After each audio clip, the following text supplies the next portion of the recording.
Now let's explore the graphical interface. It can be toggled with this button up here. You can see there's a lot of values here, so we'll start by hiding all of these.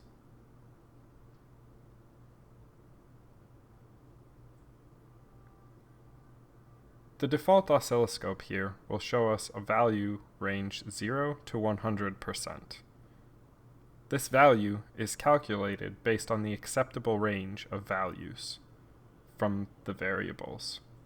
Let's select a channel by right-clicking and clicking Show Channel. This value will show up on the graph. We can see it's labeled 55 here. If we right-click again, we can also show the axis of this. We can see now the range actually extends from -40 at 0% to 215 degrees, or around, at 100%. Great. Let's add another value here.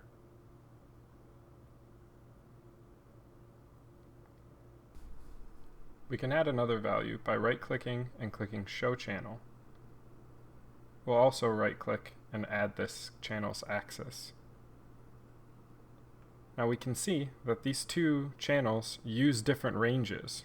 This one goes from 0 to 655, and that's not the same range as the other one. So it puts these lines on the same graph, but not necessarily using the same numbers. We can fix this by adjusting the graph using these Shift Up, Shift Down, Reduce, and Expand scaling options. Let's do this now using the hotkeys. So if we click on this and then hit Control Up, we will shift the graph up. We can see on the left our axis changing.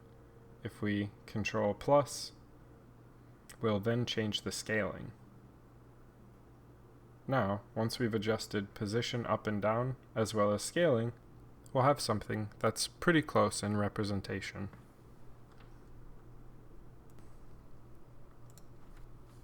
On the bottom half of the screen, you'll see we represent all of the bit-masked PIDs.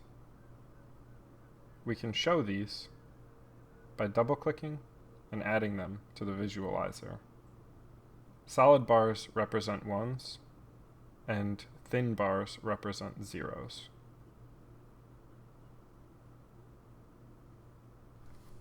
Finally, let's take a look at some of the other visualizer options. Aside from the oscilloscope, you can see we have a numerical table, which will represent all your values as well as your PIDs. A bar chart, which will also show both. This is very useful side by side with Silver Scan tool. And finally, we have the thermometer, which is really just to show what this tool is capable of. Really, any visualizer could be created and represented.